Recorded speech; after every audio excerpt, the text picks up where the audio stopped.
branch manager just came up at one point and he said, you know what? Coppers, how you doing? The normal greeting. And after the normal greeting, the man just said, okay, you know what? If you have a first class and a 2-1, you go to the right. If you are 2-2, third class and a pass, you go to the left. And then after saying that, definitely they were together before, and then immediately after he made that pronouncement, they went into groups. And he said, I'm so sorry, if you have a 2-1, if you have a 2-2 and a third class and a pass, please, that's the door. Unfortunately, he just told them, sorry, we can't take you. They only had to take the first class and the 2-1. He doesn't really want to, that was the so my friend had a 2-1. That was what opened the door for him in the bank. So if you have a good grade, it opens the door for you. Unfortunately, that's the world we live in. Secondly, in this world, they will use your grade as a yardstick to judge you. The story I just told you is the man didn't even want to know whether the guys in the 2-2 or the guys in the third class are geniuses. He wasn't really interested.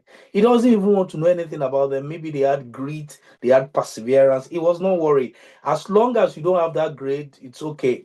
I don't have anything to do with you. Unfortunately, that is how the world judge our potential. They use grades to judge our potential, and it's not true. We have seen people that had bad grades that eventually turn out to be amazing people. And I also, again, at this point, I'd like to tell another story of my friend. We graduated together, amazing guy. He had a first class brain. Unfortunately, because he didn't for he was distracted in school. He had a third class. And then people began to judge him without thought. But people that knew him, well, I know this guy is a wizard. We know he's a wizard, but the world is not going to say that. The world is just going to judge you by third class.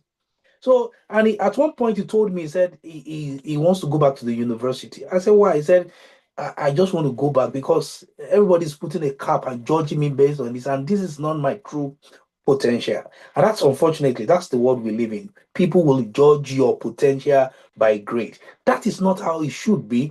There are fantastic people, there are geniuses in the world, but when it comes to this world, the world is going to judge you by the frame and the yardstick of your grade. So that is very important. You need to know that. Number three, it boosts your confidence. When you have good grades, it's going to build your confidence. And number four, it bestows influence. When you have good grades, people want to listen to you. You become influential. People want to listen to you in the environment. What you say matters. And then, for example, everybody knows that you are an A student. Everybody wants to listen to you when you're talking. And those are some of the things that the benefit of having good grades. It opens doors. That is it. Very important. The world is going to judge you by your grade, not by your potential. Before they even allow you to even display yourself, they are going to check out your grade, and unfortunately, that's how they're going to judge you. It's going to boost your confidence, and it's going to bestow influence on you. Now, let's look at the introduction. I'm going to be using the story of traveling. I know if you're listening to me, you will have traveled one time or the other, maybe a short one or a long one. So I'm going to be using the story of a journey, somebody traveling to drive home my point. Now, excellent grade is like a journey. It starts with knowing where you're going. Nobody leaves his or her house without having a destination in mind. So as a student, if you want excellent grade, you need to see it as a journey. So every student needs to understand that you need a clear destination of where you're going, because you can't leave your house. When everybody's leaving the house in the morning, they'll rather tell you, I'm going to work, I'm going to church, I'm going to the supermarket. You must have a destination in your mind before you leave your house or a point. Whosoever leaves a point A without a destination, that is insanity. So you must have a clear direction, the right route, a reliable vehicle, enough fuel, and you must drive. So if any journey has to take place, you must have a destination. There must be a route that will take you there, and there must be a vehicle, and there must be a fuel. If you have vehicle, if there's no fuel, you're stuck, and then you must drive it. The car. Though you have a, though driverless car now, but even a driverless car, you still have to prompt the car to move. So we need to understand that. So the first step I like to, if you are following me, can you unmute yourself and let me know? You can give me an emoji, or you can say you are following your clap, or just say something to know you're following me.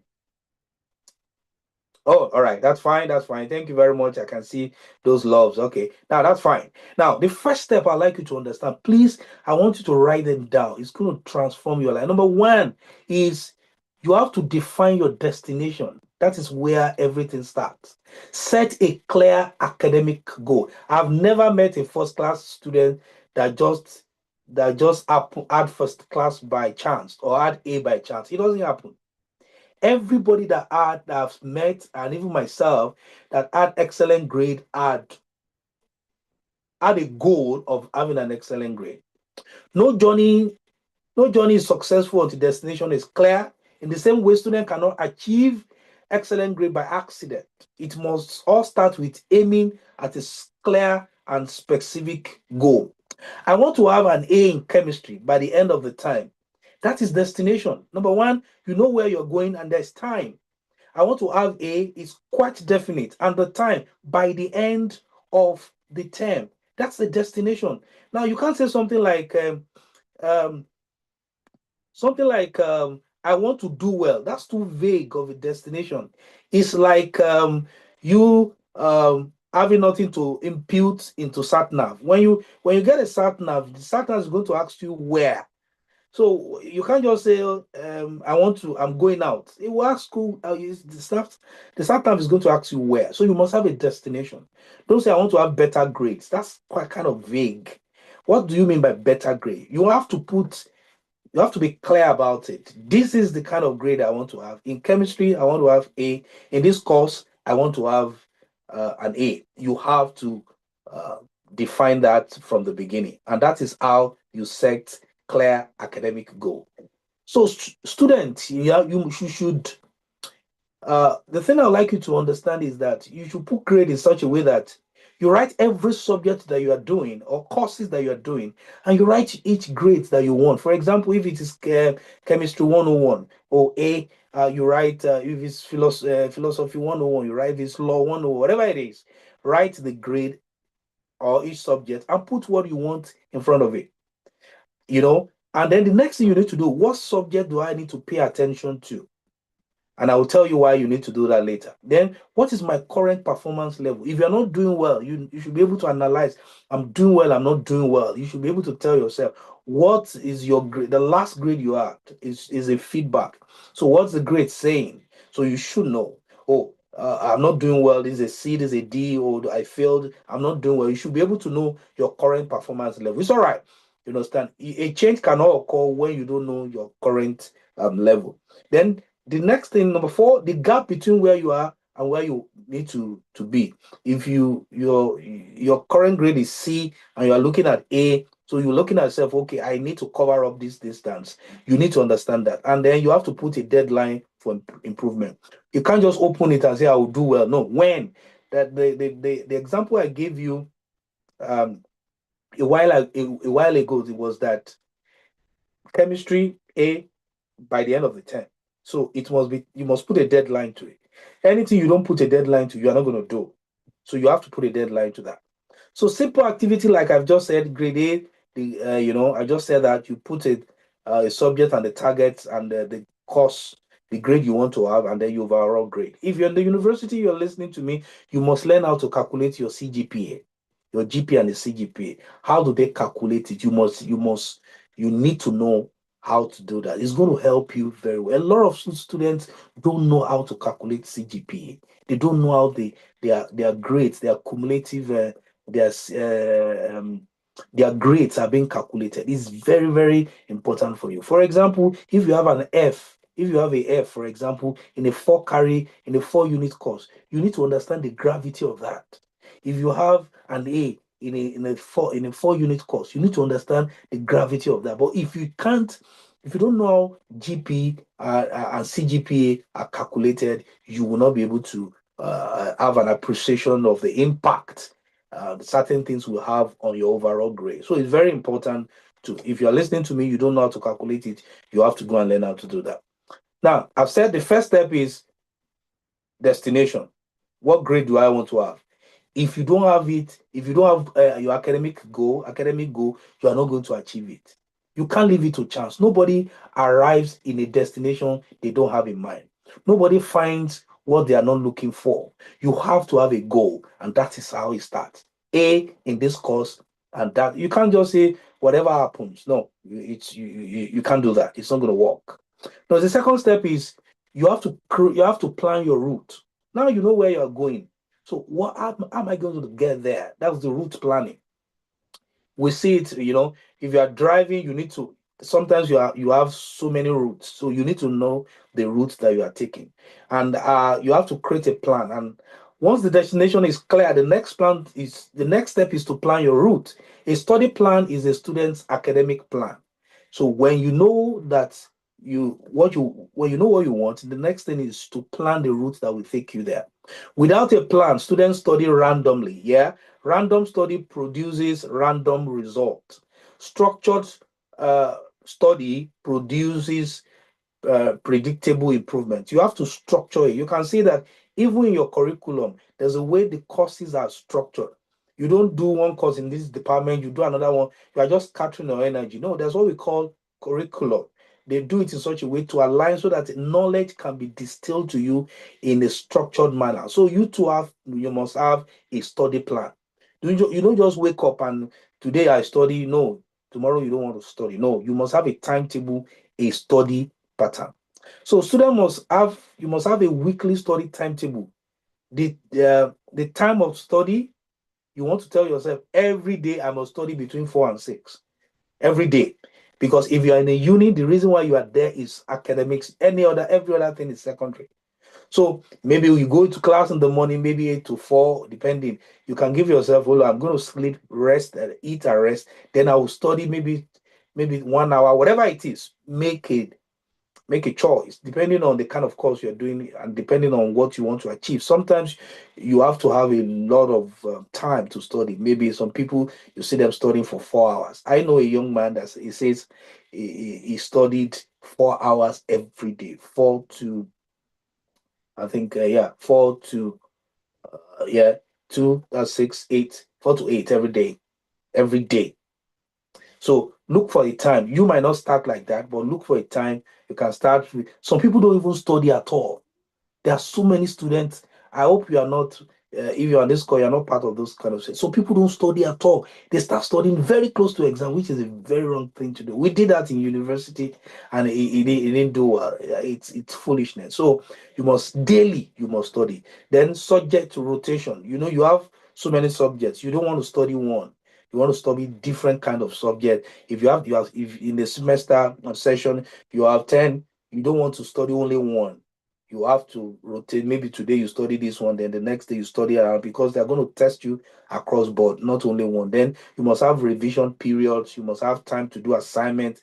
You must have time to practice questions. You must have your rest period. Like I said, you might not want to, after lecture, you might want to go to the hostel and rest a little bit, and then you come and refire in the evening.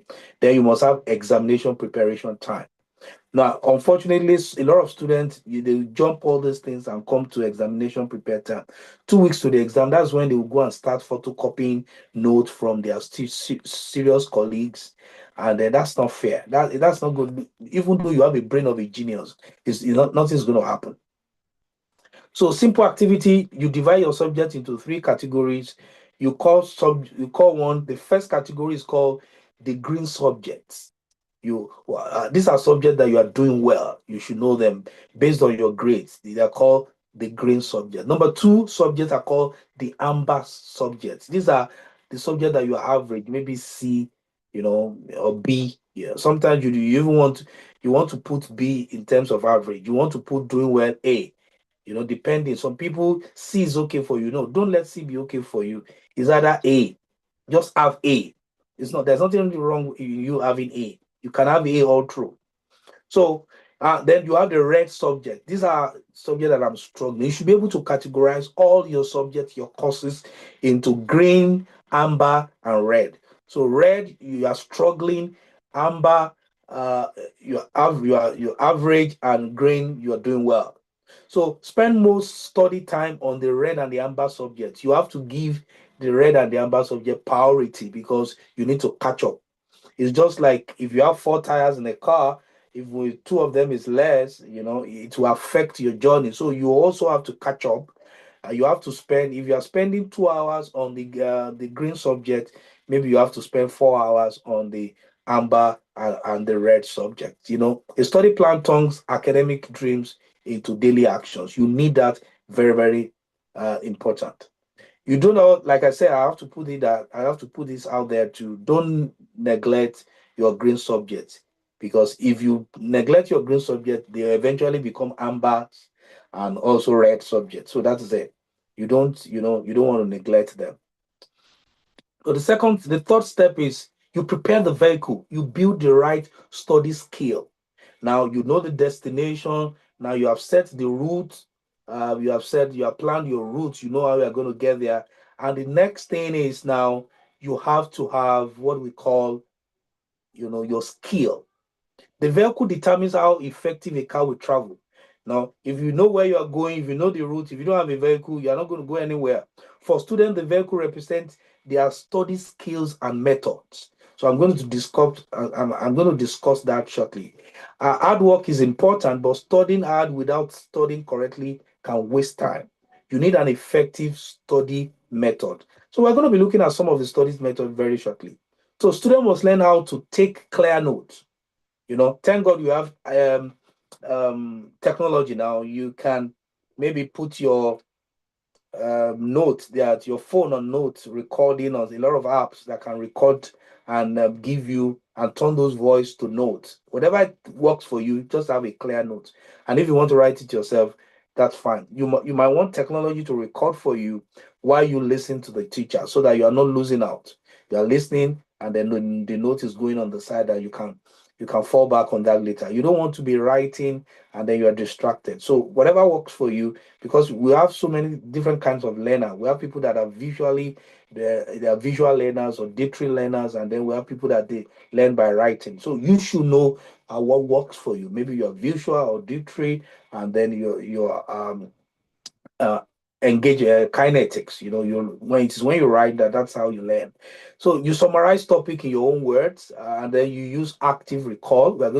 Active recall is extremely very important. We're going to get to that shortly. You practice past questions. You teach what you have learned to somebody. These things are very, very important, and we're going to get out to them. Learn how to One of the ways to move knowledge, information to your to deep memory or long memory, is when you teach somebody. So when you read something, for example, find somebody you can teach. Maybe you call a classmate. So say, some people, when they don't find people, they just go to a very secluded area, and they begin to talk to an imaginary friend or a tree. All what they are doing is they are trying to imprint that knowledge on their memory. That's it. That's why you can have a study group, so that you guys can teach each other. And that's why, if you notice, guys or ladies that take tutorials, they're very good. So when you begin to take tutorials, you teach people, you get better, and that's how you learn. You understand? A teacher, when you teach something, you get better. You know it more than just being a student. So you must have study partner. Very important.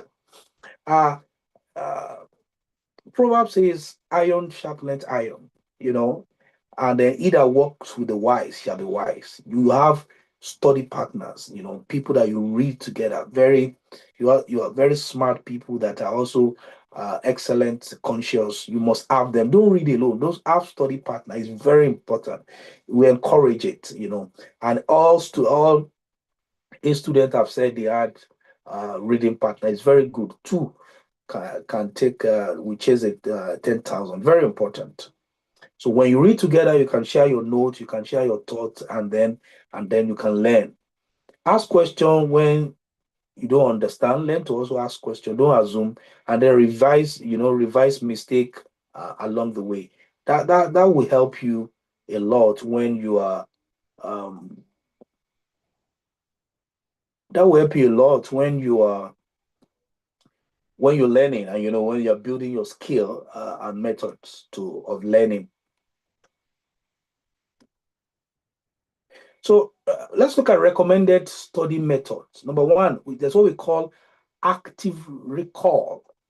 This is when you close your book and try to remember what you have studied. I'm still going to do a little bit of touching on active recall. So when you read, you close your book and try to remember what you've read. There's what we call spaced repetition. You review topic repeatedly over time instead of cramming it.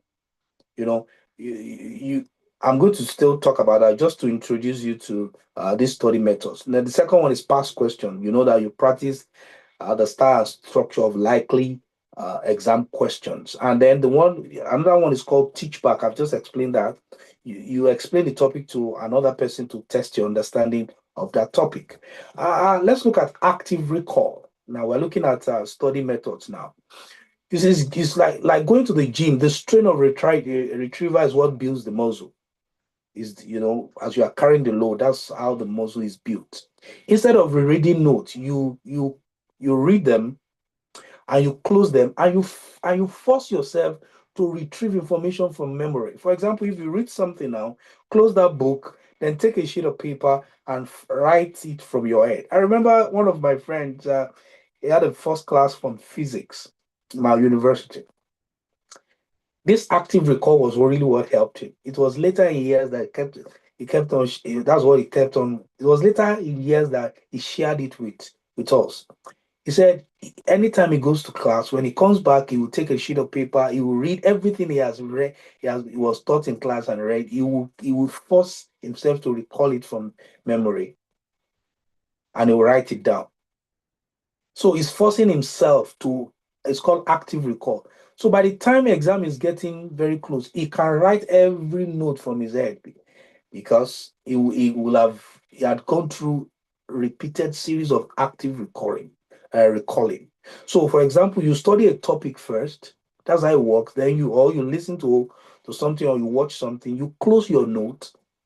It will very difficult for you at the beginning. You'll be forcing yourself, but when you use it, when you start practicing it, you get better. Like everything, the first time you ride a bicycle, you keep falling, but when you consistently ride the bicycle, you get better. Whatever you keep doing, you get better at it. That's how it works. So you close your note on a blank sheet. You write everything you can. Write everything you can remember about the topic. It's fine. Just write everything you can remember about the topic. Then after you've done that, open the note and compare and mark what is missing. Okay, I missed this one. Okay, something say list 5. I was able to list 3. So I missed 2. So what was the 2 I missed? So you can see the gap, and then you try and you repeat the gap, and then that is how you keep until you learn all the 5 and everything. It's very simple. How do we learn A for apple? It's active recall. That is it. You keep it's repetition. A for the children keep learning it every day, and then it sticks for forever in their memory. So that's how it works. Active recall is a very good study method. The next one is spaced repetition. Now in life, you don't just you must if you want to you have a plant in the soil. You don't just flood the plant with water once. No, you water the plant every day. A little at the right interval keeps it alive. Far longer than a flood. You just flood water on a plant. No, it's going to kill the plant. It's daily, at interval. So you review information at increased interval. Father, you study something today, then again you look at it tomorrow, or in some 3 days, or in a week. You review it, and that's how you, like the name goes, space repetition. You go back to it again. You go back to it again. You go back to it again. You read it today. You can also you read it again tomorrow. You can read it again like that, or next week.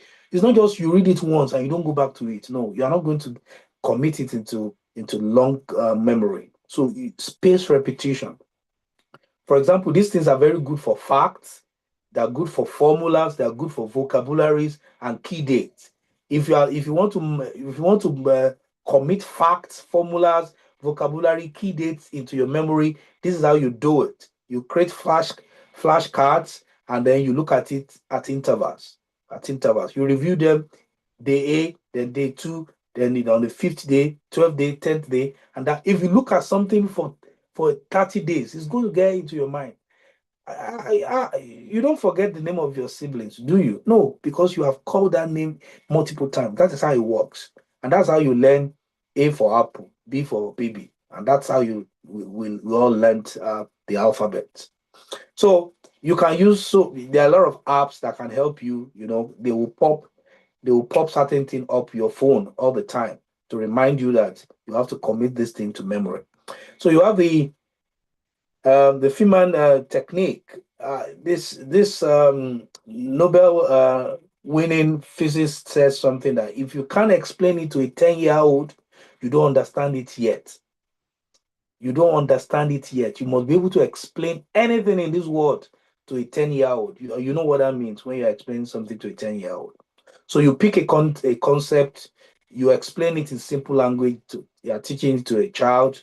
No jargon, no jargons, because if you put jargons into it, the child is going to start asking you, "What do you mean by this? What do you mean by that?" So you use plain words to explain that to like a 10-year-old or a 6-year-old. Notice when you hesitate, get vague, or it's just like somebody speaking. Anytime you are like saying filler words, that means you are thinking.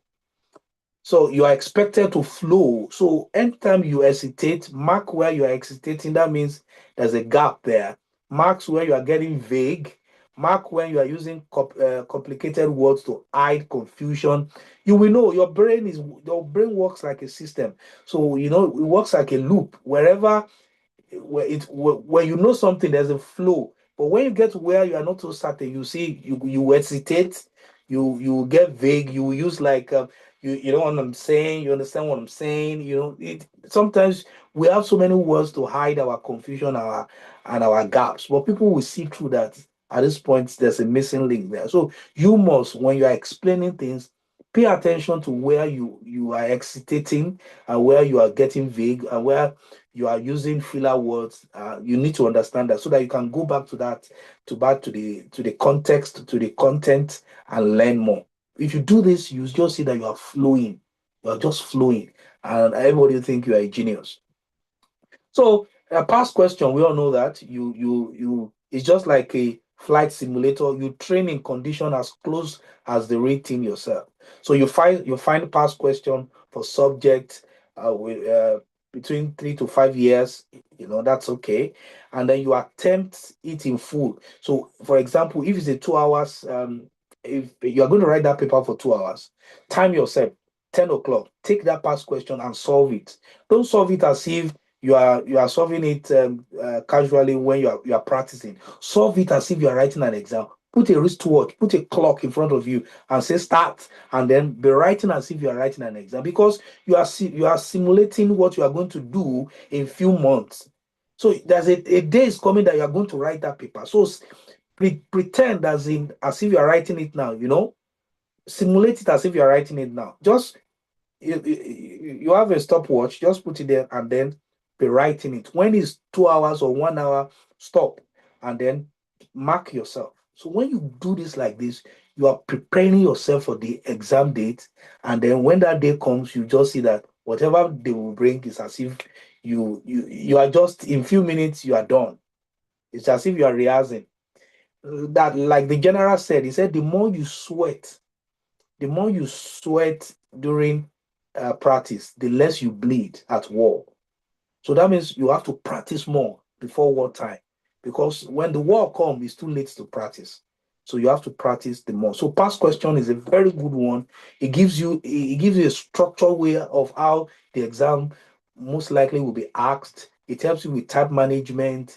It helps you to know how teachers ask questions. Some of you, the same professor, have been taking those courses for years. They are still going to ask the question in a particular way. So you need to understand that. So mind mapping, most especially if you are not dealing with numbers, if you are dealing with abstract concept, this is very good for you. You write a main topic in a circle, and the center you have a blank space, and then you draw thick branches outside of the to indicate main subtopics, and you label them, and then you can now thin those out. You can have another, like a tree. You have the main idea, you have the supporting idea, the subtopic, and then you have examples like that, depending on the kind of course you are doing. You can also have a mind map. You can turn all your subject to a mind map. There are technologies that can help you do that, and it makes it visual for you, that you can see them. You can use colors, icon, or shortcuts, whatever it is, to make it visible for you to learn. So the step 4: keep the tank full. If you have a car that is empty, it's not going to go anywhere. I remember one day I was traveling, and then my gauge, I don't know what happens to it. It was indicating that my tank was going towards empty. But I feel okay. I can drive at least a little while. Before you know, the car stopped. At that night, I had to go and get fuel along the line. So the car might be in a very good working condition, but if there's no fuel, the car will not move. So for you, you understand your destination, you have planned your route, the route to your destination. You've gotten the vehicle ready. Then there must be fuel in the tank. A vehicle cannot complete a journey without a fuel. For students, fuel represents your motivation, your discipline, your focus, your consistency. It has been said eats consistency eats what's it called? There's this word, I don't know, I can't forget. I remember now. Consistency eats what's this word? Intensity. Yeah, consistency eats intensity for breakfast. So you have to be consistent. What if you're reading 30 minutes every day? It's better than reading maybe 3 hours, sporadically. No, no. So consistency is the name of the game. Many students start well, but they do not continue. So don't be like a student that will start in the beginning of the session and say, I will read, and then you lose your steam. We are all humans. I will tell you how to do that so that you don't lose your steam along the line. Excellent grade requires sustained effort, not occasional seriousness. So students must protect their academical fuel by avoiding unnecessary distraction, reducing excessive phone use. Ladies and gentlemen, reduce excessive phone use. The number one problem of students nowadays is phone. Phone is quite distracting. Hours on the phone. If you want to have excellent grade, you have to do something about your phone. I'm not going to tell you what you are going to do, but you yourself, if you are old enough to be on this call, you should do something about your phone, or else it will take a chunk of your time. Now, there's an app. Now, there's an app on the phone that can tell you how many hours you are spending on the phone per day. It will tell you. Imagine you are spending 5 hours on social media. That's not healthy for you as a student. That's healthy for a grandma, an 80-year-old woman, 80-year-old grandma, but not you starting your life. No, that's too expensive to do. You study even when you don't feel like. You don't do things when you feel like. No, you do things you have to do. You study when you have to study, and that is what is called discipline. Discipline is what you do what you have to do, not when you want to do it. You just have to do what you know you have to do. You stand up, like you go to work, sometimes you don't want to go to work, sometimes you don't want to go to school, but you just have to go to school. That's how it works. You keep the goal visible. Put the goal. Maybe write somewhere, I don't know, maybe you stay alone where you can see it every day. Write all your courses and write the grades you want there in front of it every day. As you are going out, you are seeing it, you're coming back to the room, you are seeing it. You can put it on your phone, you can use it as a screensaver. Just let them, let your goals be visible. There's a way it helps your brain to tell you that these are my goals, and I have to stay with them. Then learn to celebrate small progresses so that it releases dopamine into your system. It makes you feel good. Celebrate small progresses. If you pass something, yeah, enjoy, celebrate it. Then surround yourself with serious-minded friends. I've said that earlier. Show me your friend. If your friends are smart people, you will be smart. He that walks with the wise shall be wise. Be strategic with your friends. You have to get academically sound friends. You can have social friends, but you know that you can even stratify your friends to social friends, academic friends. And then when you're in these, you sometimes you can just say hello to the social friends. How you guys doing? And move and join the academic friends, and then you need whatever works for you. Just make sure you need to have serious-minded friends. It's very important.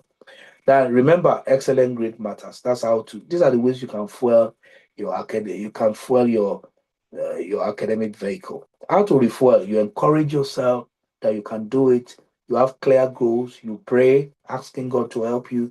You have mentors that can also infuse inspiration into you when you're down. You have progress when you know that you are making progress. That's something that it encourages you, and then you have positive friends, and then you guys discuss how you want to have good grades together, and then you have good routines. So these are ways to refuel your your how do I call it, your fuel. So if you're following me, please let me know, give it to me, give it to me, give it to me. If you are following me, please can you give it to me? All right. If you're following me, let me know. If you have enjoyed this, let me know. Thank you very much. Thank you very much. So we move quickly again to step 5, and that's the 5 steps. That's the fifth step. And then I will open up to questions, and we call it a day. Good? Yeah, that's fine. Step 5, drive every day. You know the destination, you know the route, you have the vehicle, the tank is full, but you still have to get behind the wheel and drive. Excellent grades are the result of small, steady progress. 45 focus minutes daily beats a frantic 10-hour session the night before the exam. We did this when we were in school, and how foolish it was. A day or two before the exam, you want to read for 10 hours and you want to remember the next day. It's not possible. Even though you have the so-called photogenic brain. No, it doesn't work. Steady progress is better than you want to study 10 hours. You'll be tired, fatigue will set in. Consistency is the name of the game. Drive your car every day. Each day you drive, you are getting closer to your destination. Consistent habits. You drive, even though it's 30 minutes. A journey of 8 hours. If you drive 30 minutes, that's 8 hours minus 30 minutes. That's another 30 minutes gain. That is 1 hour out of the 8 hours. That's how you get. Just keep driving every day. Don't say, though everything is set, you know the destination, you know the route, you have the vehicle, the tank is full, but maybe 2 days to exam, I will just drive. No, no, no, don't do that. Drive every day. If you do this 5 step, if you follow it diligently, there's no way, no demon in hell can stop you from having excellent grade. No demon in hell. You have a set academic goal. You have a study plan. You have the study skill and methods that I've shared with you.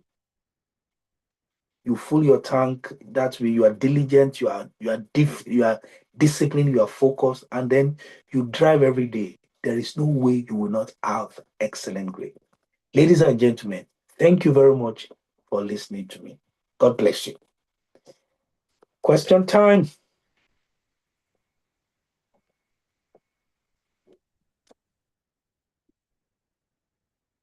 Question time.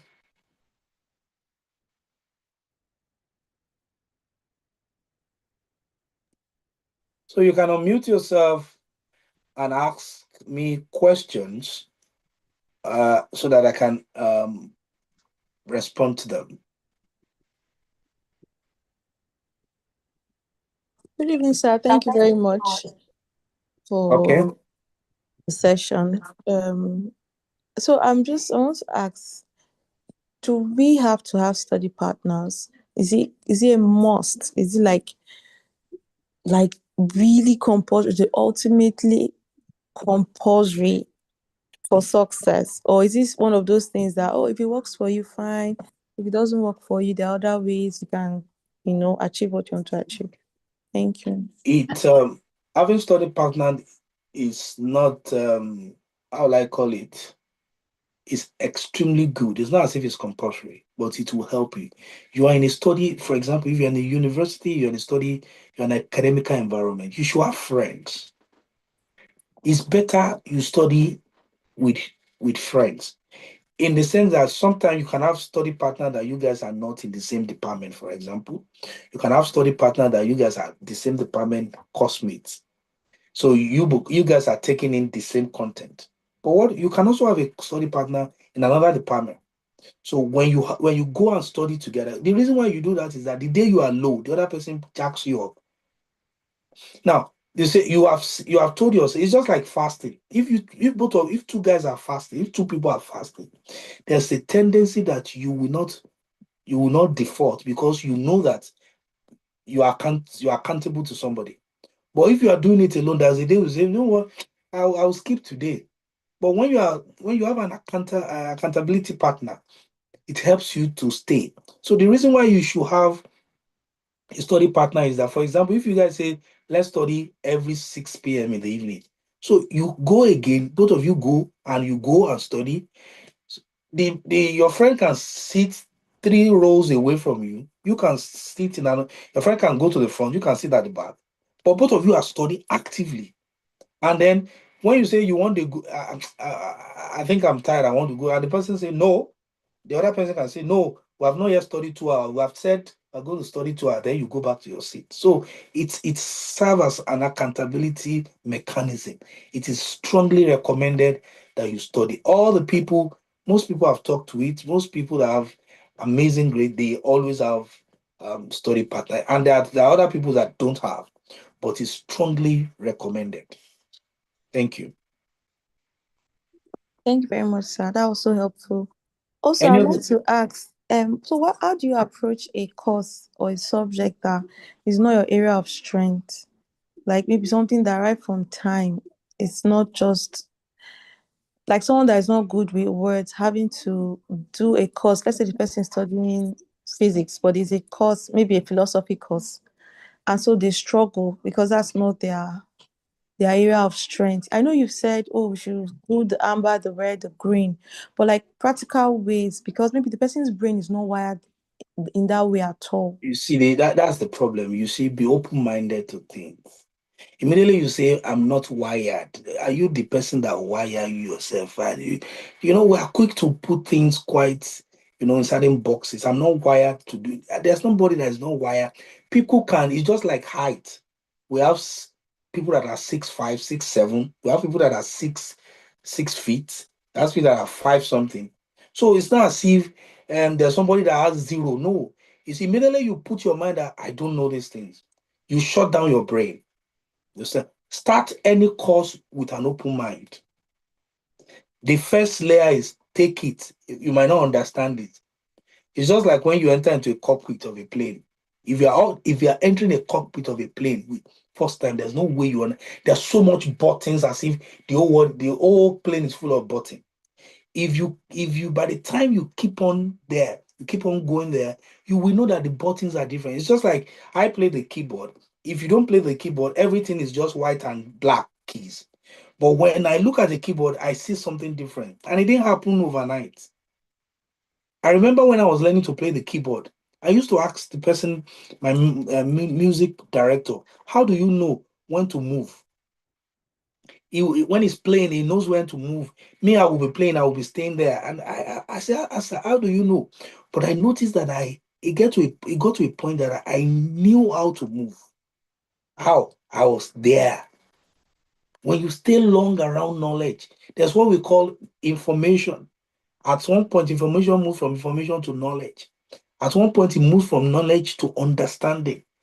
What is constant to them is time and your openness to that knowledge. When you shut up your brain, I don't know these things too hard, you won't learn it. Just start for it. Might not make sense to you when you see the thing for the first time. When you see it again, it will making sense. The more you expose yourself to that content, before you know, you start noticing patterns, you will start noticing things. That is how it works. When you meet people for the first time, you might not remember their name, but You can't be working with a colleague for 6 months and you are forgetting their name. No, you eventually know the name of everybody. With time, you even know the faces of anybody. When you get into the university, you don't know everybody the same day. But when you spend time with people, you'll be able to distinguish who is who. There are two twin in my secondary school. They are, what do they call it? You don't know them. They are not identical. You can't know them. But we that we that were classmates with them, it got to a time, that we could differentiate them clearly. But others that don't know them cannot differentiate. But we that were close to them, we could know that we knew that we are not the same.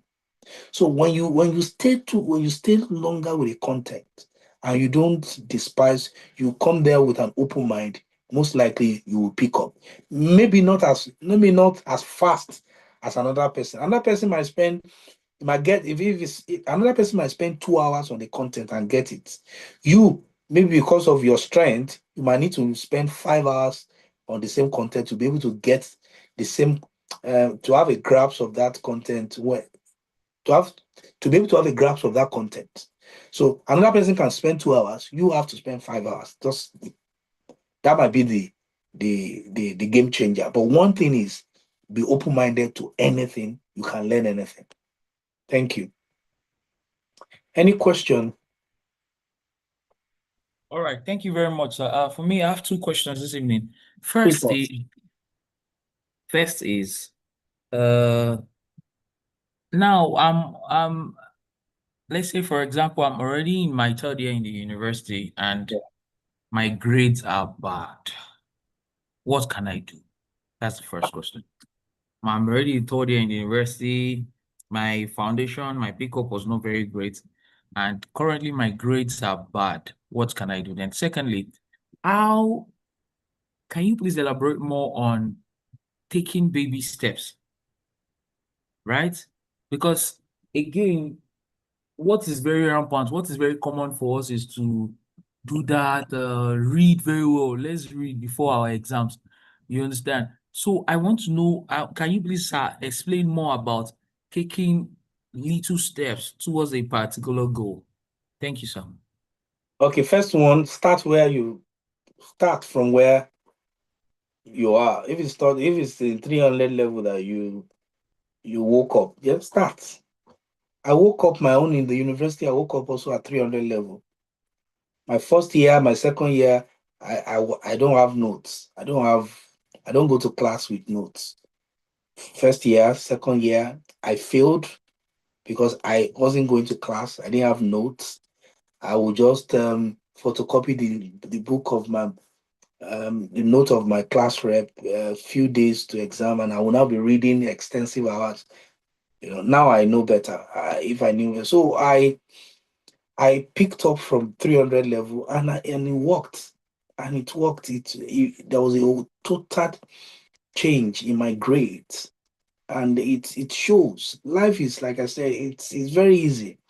The grades showed up, and I was able to move my GP, rapidly to something very amazing. So that's when you wake up, just start. I remember those years I would only be in the one in lecture theater reading. Only me in the whole university, I'll be the only one reading. Other students, I'll be the only one reading. Can you imagine? Imagine if I started that one in 100 level. It's fine.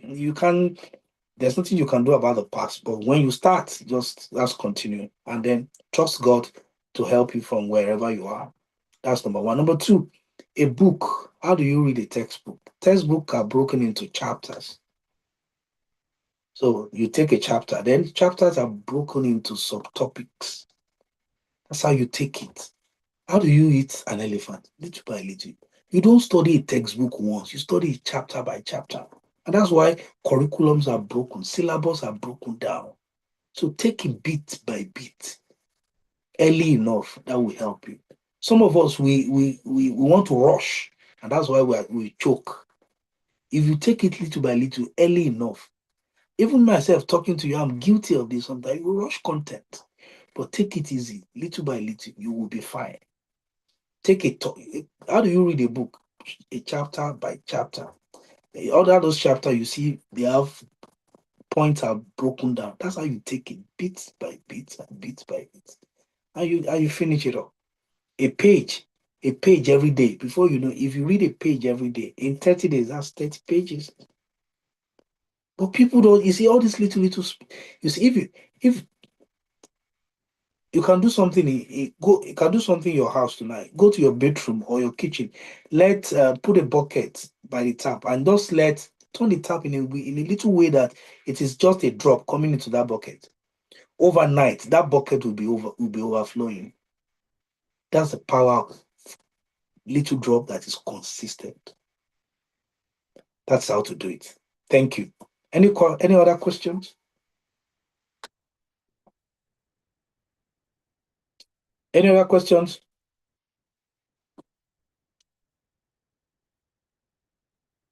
Are you all listening to me? Any other question before I go?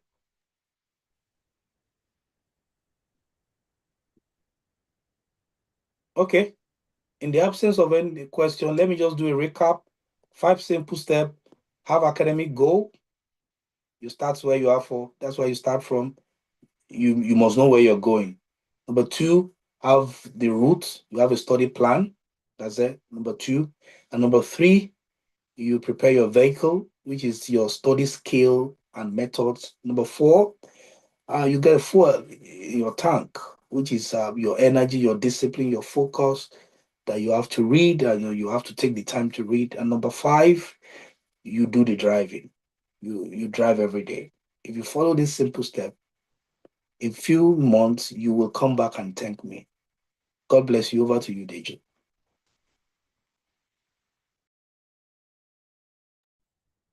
Thank you so much, Mr. Jide. Wow, that was super wonderful.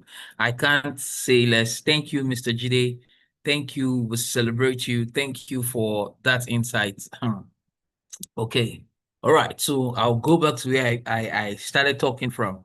How many of us wrote down the 5 steps, please? And did you get a message for yourself? Right? That's the question. Did you write down the 5 steps? Did you get a message for yourself? And if you did, this is the other assignment I want to give to the whole house.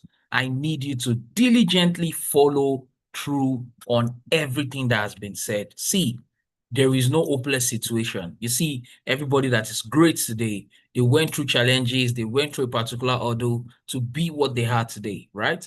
If you think you're there, you're feeling discouraged, feeling like, oh, are you sure my case or my situation is hopeless, is not hopeless? I want to tell you that your situation is not hopeless, actually, right? And I want to tell you that excellence is your right. You deserve to be excellent, and you deserve to come out in flying colors in the university. You deserve to come out in flying colors in school, be it in your master's, your MBA, your PhD, anyone you're doing, right? Guys, you see these steps that Mr. Jide has taught. Let me tell you something. It even works for people that are not in the academic space, right? If you want to excel at anything, you have a particular goal. I want you to pick those things. So many things stood out for me, right? Mr. Gideon mentioned that you stay in the community of people that want to achieve the same thing like you, right? You cannot you cannot want to get a first class in school, and then you are moving with people that are just passing by. They just want to collect certificate of attendance. No, you can't do that, right? You set your goals. Another thing he said is you put your results from the beginning of the semester, you put your results on the wall so that when you are going out, when you are coming in, you see it every day. You could even get very religious about it and stand and make declarations before you go. I, Olusonya Adeji, in account 301, I'm going to get an A. In account 302, I'm going to get A. In this most difficult course, I'm going to get A. You understand? You say that every day before you go. You see, don't just separate yourself from the pack, right? You see those, there's always this very big noise saying, your own is too much. Why are you, are you the only one that came to school? I tell you the truth. You see, whatever you do with every second you spend in that school is what will make you stand out when you are done from the school. Thank you so much, Mr. Jide, for that very 5 simple steps that we are going to go and take and put to work quickly from today. I want to say thank you for being on the call. Thank you, Lanre. Thank you, Michael. Thank you, Blessing. Thank you, Toby. Thank you, LP. Thank you, Mayowa. Thank you, Philip. Thank you, Wakemi. There are also some other people on the call, but they left. So this is Groundbreakers Forum, where God moves great people. We have a bigger house, which is Groundbreakers Forum, where we host our meetings every second and last Saturday of the month. I want to encourage you to be a part of us, right? You have the links. I want you to fill your details. If you know that you joined the house, please click on the links in the chat box, put in your details. Let's reach out to you. Let's send you emails. This program that was customized for students is also going to continue in the next quarter. And then we're going to announce the dates. Trust me, you don't want to imagine what we're going to be discussing. Maybe next time we're going to come here and discuss how to handle difficult lecturers. You know, I was going to ask a question. I say for some of us that we didn't go to the very, very, very nice school. I don't know. I know my school is nice now, but come on, our school wasn't nice then. Probably most of us went to the library just to do photocopy. We had very difficult lecturers. Those lecturers that say A is for angels, B is for my besties, and all of that, right? We are bringing that into the house and we're going to discuss it. Now we are creating a community of excellent students. Please join the links, fill the forms. Let's add you to the WhatsApp group that is specifically made for students. You know the goal? The goal is that at the end of your schooling, we want you to become an ambassador of Groundbreakers Forum, that we are going to say, go back and go and train the students how you came out excellent. I strongly believe that everybody on this call that is a student at any level is going to come out excellently in their academic journey. Thank you, Mr. Jide. Thank you for enlightening us. This is Groundbreaker. This is the student community, and I'm happy. I like the energy in the house. I'm so happy to be part of this. Please click on the links and fill up the attendance. We want you to be a part of us. Follow up on all our social media platforms: Facebook, YouTube, Instagram, X, formerly known as Twitter, Facebook, and everything. Please follow up.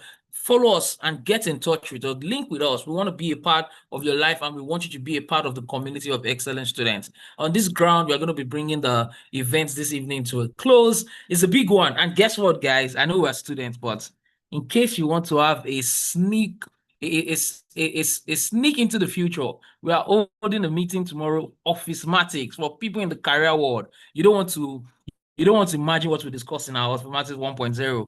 We're talking about office politics, how to navigate office politics. And guess what? Tomorrow, we'll be talking about emotional intelligence. So I'm extending an invite. I want you to be a part of us. I want you to join us. It's going to be a wonderful time. It's going to be a wonderful time tomorrow evening. And trust me, your life will never remain the same. So all my excellent students on the call from whatever university you're joining